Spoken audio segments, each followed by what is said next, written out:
Assalamualaikum warahmatullahi wabarakatuh. Bismillahirrahmanirrahim. Dalam kesempatan kali ini kita akan membahas tentang syarat diterimanya sholat menurut Allah Subhanahu wa Ta'ala. Sengaja saya kupas pembahasan kita kali ini adalah tentang syarat diterimanya sholat agar ibadah yang kita lakukan benar-benar diterima oleh Allah Subhanahu wa Ta'ala. Sebagaimana kita ketahui bahwa yang namanya manusia diperintahkan oleh Allah Subhanahu wa Ta'ala adalah untuk beribadah kepada Allah Subhanahu wa Ta'ala, dan kunci dari segala ibadah tersebut adalah bagaimana sholatnya. Apabila sholat kita diterima, maka seluruh amal ibadah yang kita lakukan akan diterima oleh Allah Subhanahu wa Ta'ala. Dan apabila sholat kita tidak diterima, maka seluruh amal yang kita lakukan di dunia tidak diterima oleh Allah Subhanahu wa Ta'ala. Oleh karena itu, karena pentingnya kita bahas tentang syarat diterimanya sholat menurut Allah Subhanahu wa Ta'ala, sengaja kami kupas dalam kesempatan kali ini. Sengaja kitab ini akan kami ambil dari referensi dari kitab Sulam Taufik yang merupakan karangan dari Syekh Al-Imam Nawawi. Bismillahirrahmanirrahim. Faslun. Wa syurita ma'mar li qubuliha 'inda Allah Subhanahu wa Ta'ala ay yaqsida biha wajha Allah Ta'ala wahdahu. Syarat diterimanya sholat menurut Allah Subhanahu wa Ta'ala, ia melakukan sholat karena Allah Subhanahu wa Ta'ala, dalam artian ia melakukan sholat karena lillahi ta'ala, karena Allah Subhanahu wa Ta'ala. Atau dalam kategori yang lain dikatakan dengan kata-kata al-ikhlas. Sebagaimana kita ketahui bahwasanya keikhlasan dalam kita beribadah kepada Allah Subhanahu wa Ta'ala itu adalah merupakan kata kunci kita di dalam kita beribadah kepada Allah. Oleh karena itu, dalam pembahasan pertama, syarat diterimanya sholat menurut Allah Subhanahu wa Ta'ala adalah kuncinya, kata kuncinya adalah ikhlas. Lalu apa yang dikatakan ikhlas itu sendiri? Al-ikhlas huwa tajridul qasdi taqarruban ila Allah Ta'ala an jama'is sawahib. Yang namanya ikhlas adalah tajridul qasdi taqarrub, melakukan suatu ibadah adalah bentuknya takarub kepada Allah Subhanahu wa Ta'ala. An jami'is sawahib, dari sesuatu yang mencampurinya. Ibadah yang kita lakukan adalah sebuah sarana untuk agar kita takarub kepada Allah Subhanahu wa Ta'ala, agar sarana kita untuk mendekatkan diri kepada Allah Subhanahu wa Ta'ala.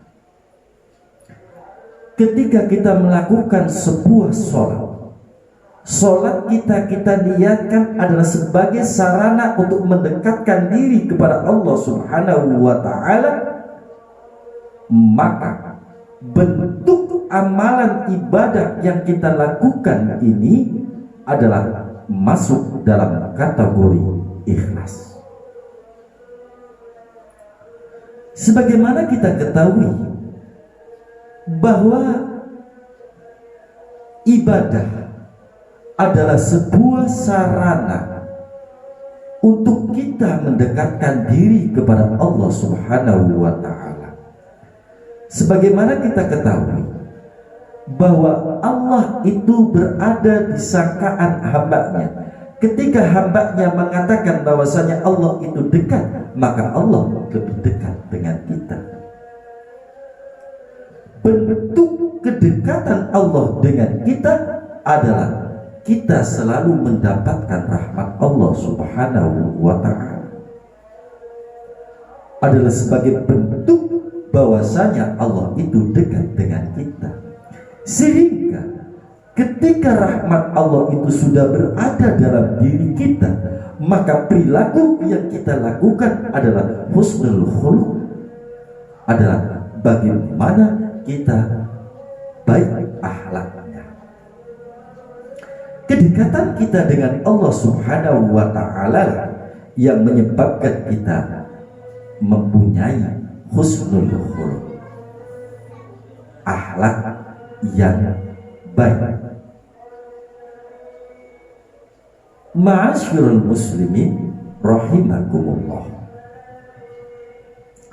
Namun terkadang yang namanya setan menggoda manusia bentuk keikhlasannya.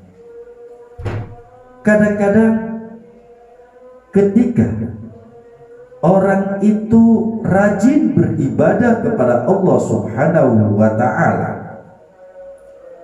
maka setan menyusupinya dengan mengatakan bahwa ia adalah ahli ibadah, sehingga kesombongan di dalam dirinya itu ada.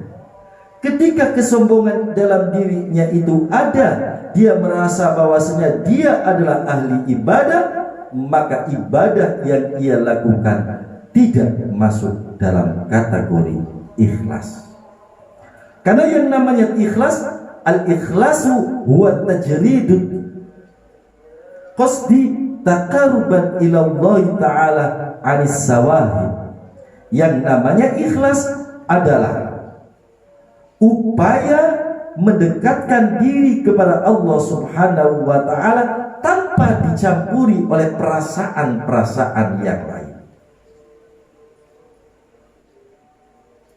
Oleh karena itu, mari di dalam kita beribadah kepada Allah Subhanahu wa Ta'ala, kita kembali menguatkan nilai-nilai keikhlasan kita di dalam beribadah kepada Allah Subhanahu wa Ta'ala, sehingga sarana kita beribadah kepada Allah Subhanahu wa Ta'ala benar-benar masuk dalam kategori taqarruban ila Allah, taqarrub kepada Allah Subhanahu wa Ta'ala. Lebih lanjut, Imam Al-Karhi mengatakan membagi kategori ikhlas itu dengan 3 tingkatan. Wa qala Ma'ruf Al-Karhi man amila lis-saubi fahuwa minat tijar. Imam Al-Karhi mengatakan, barang siapa yang melakukan sebuah amalan perbuatan lis-saubi dengan tujuan beribadah kepada Allah, dengan tujuan agar ibadahnya diganjar, diberikan pahala oleh Allah, fahuwa minat tijar, maka orang yang seperti ini adalah sebagaimana pedagang. Artinya, ketika pedagang melakukan sebuah transaksi, maka yang ada dalam pikiran pedagang itu adalah labanya. Begitu pula dengan orang yang ketika beribadah kepada Allah Subhanahu wa Ta'ala, yang diharapkan oleh dia adalah bagaimana dia mempunyai sifat pahalanya, yang diharapkannya adalah pahalanya, maka orang tersebut adalah katijar, bagaikan seorang pedagang. Walaupun semacam demikian, ini adalah masuk dalam kategori ikhlas yang tahapan ketiga.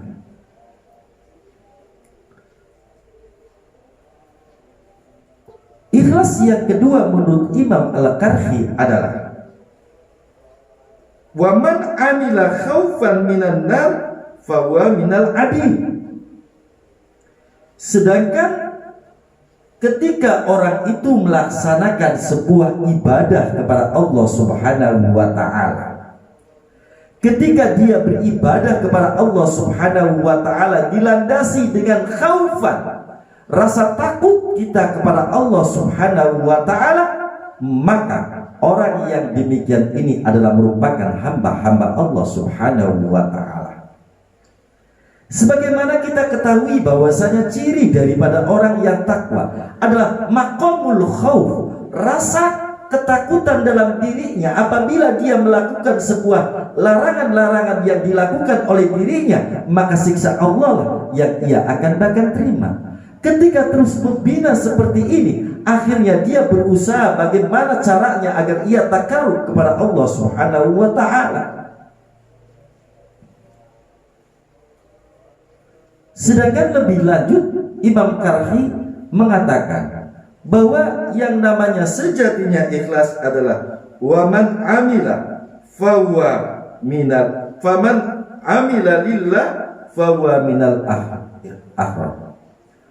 Barang siapa yang beribadah, ibadahnya ini karena Allah, dialah orang yang merdeka. Dia tidak mempunyai harapan Arab dipai pahala Arab beli pujaren kono. Ketika makom seperti ini ia terus tanamkan dalam dirinya, dia mengatakan bahwasanya dia beribadah kepada Allah adalah merupakan kewajiban ia beribadah kepada Allah. Arab Allah banai ganjaran tablik pujaren kono.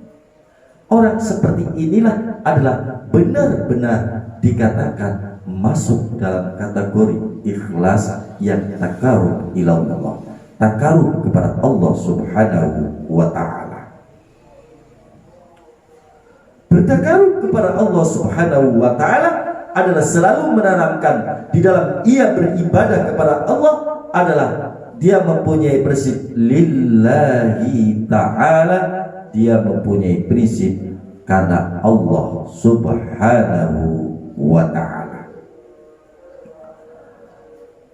Ma'asyiral muslimin rahimakumullah. Kemudian syarat yang berikutnya agar sholat kita diterima oleh Allah Subhanahu wa ta'ala, wa ayyakuna ma'kulahu wa malbusahu wa musallahu halalan. Syarat yang berikutnya adalah apa yang kita makan, apa yang kita pakai, tempat yang kita gunakan untuk melaksanakan sholat adalah harus sesuatu yang halal. Imam Suhail lebih lanjut mengatakan, man lam yakun mat'amahu min halalin lam yakashif an qalbi hijabun wa tasharra'at ilaihi al-'uqubah wala tanfa'uhu salatuhu wala siyamuhu wala sadaqatuhu. Imam Suhail mengatakan, barang siapa yang memakan makanan yang tidak halal, lam yankashif an qalbihi hijabun, maka tidak terbukanya di dalam hati hijab. Lam yang kasih tidak terbuka hatinya, hijab sebuah penghalang. Jadi seluruh hatinya ini tersebut ini tidak dibukakan oleh Allah, sebuah hijab. Sebagaimana kita ketahui bahwasanya hati adalah merupakan pokok manusia. Ketika hati manusia itu bagus, maka amalannya pun bagus. Ketika dia terlalu memakan makanan yang diharamkan oleh Allah Subhanahu wa ta'ala, lam yang kasih, maka tidak terbuka hijabnya. Ketika tidak terbuka hijabnya, dia jauh dari tuntunan Allah Subhanahu wa ta'ala. Ketika sudah jauh dari tuntunan Allah Subhanahu wa ta'ala, maka watasara'at ilaihil uqubah, maka lebih cepat yaitu mendapatkan siksa Allah Subhanahu wa ta'ala. Oleh karena itu Islam menganjurkan kepada kita semuanya agar makanan yang kita makan, agar minuman yang kita minum, agar sesuatu yang kita gunakan di alam dunia ini adalah merupakan sesuai dengan anjuran Allah Subhanahu wa ta'ala, halalan thayyiban, halal dan baik. Lebih lanjut Imam Suhail mengatakan wala tanfa'uhu salatuhu wala siyamuhu wala shadaqatuhu. Lebih lanjut mengatakan, Imam Suhail mengatakan tidak bermanfaat sholatnya, puasanya, zakatnya. Zakat yang ia lakukan, sebagaimana kita ketahui, as-shadaqatu tadfa'ul bala. Sedekah itu adalah merupakan bisa menjauhi musibah-musibah di kita ini. Tetapi tidak akan bermanfaat apabila makanan yang kita makan itu adalah terbuat dari makanan-makanan yang diharamkan oleh Allah Subhanahu wa ta'ala. Salat yang kita lakukan tidak akan berguna. Puasa yang kita lakukan tidak ada artinya apa-apa. Oleh karena itu, syarat yang lebih berikutnya adalah makanan yang kita makan haruslah makanan-makanan yang halalan thayyiban. Makanan yang halalan thayyiban yang akan menjadikan manusia adalah manusia yang mempunyai sifat barokah, sakinah, dan keluarganya menjadi keluarga yang sakinah, mawaddah warahmah, dan juga dia mati dalam keadaan husnul khotimah. Ma'asyiral muslimin rahimakumullah. Begitu pentingnya ibadah yang kita lakukan. Kita harus benar-benar ibadah yang kita lakukan adalah ibadah yang harus makanan yang kita makan adalah makanan yang halal thayyiban. Ma'asyiral muslimin rahimakumullah.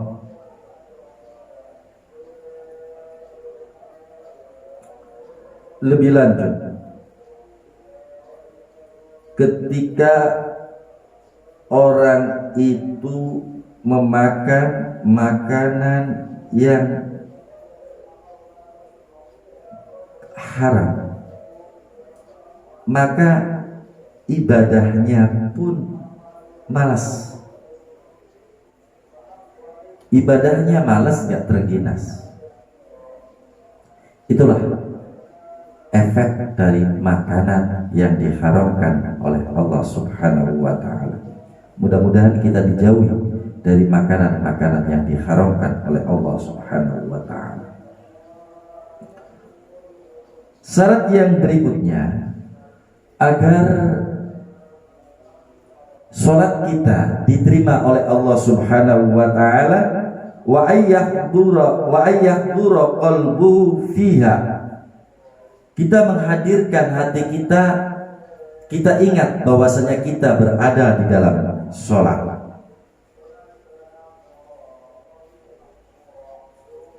Kenapa? Fa inna hudurul qalbi huwa ruhus sholat. Karena hadirnya hati kita di dalam melaksanakan sholat, hati kita ingat kepada Allah Subhanahu wa ta'ala, itu adalah ruhnya sholat. Ruhnya sholat itu hadirnya hati kita ketika kita itu sedang sholat. Artinya ketika kita sholat Allahu Akbar, maka hati kita selalu ingat kepada Allah Subhanahu wa ta'ala. Lalu bagaimana caranya agar hati kita ini khudur kepada Allah Subhanahu wa ta'ala? Ketika kita wudhu, Ketika kita wudhu, maka wudhu kita mengingat Allah Subhanahu wa ta'ala. Ketika kita membasuh wajah, maka kita ingat Allah. Ketika membasuh tangan, ingat Allah. Ketika wudhu kita selalu mengingat Allah Subhanahu wa ta'ala, maka ketika kita sholat, kita pun akan ingat kepada Allah Subhanahu wa ta'ala. Karena apa? Karena miftahus sholat al-wudu. Karena pembukanya sholat adalah wudu. Wudunya kita ingat kepada Allah, maka di dalam sholatnya kita juga ingat kepada Allah. Ingat, ruh sholat adalah hudurul qalbi, hati kita yang mengingat Allah ketika kita melaksanakan sholat. Mengingat Allah di dalam sholat disebabkan wudu kita mengingat Allah Subhanahu wa ta'ala. Ma'asyiral muslimin rahimakumullah.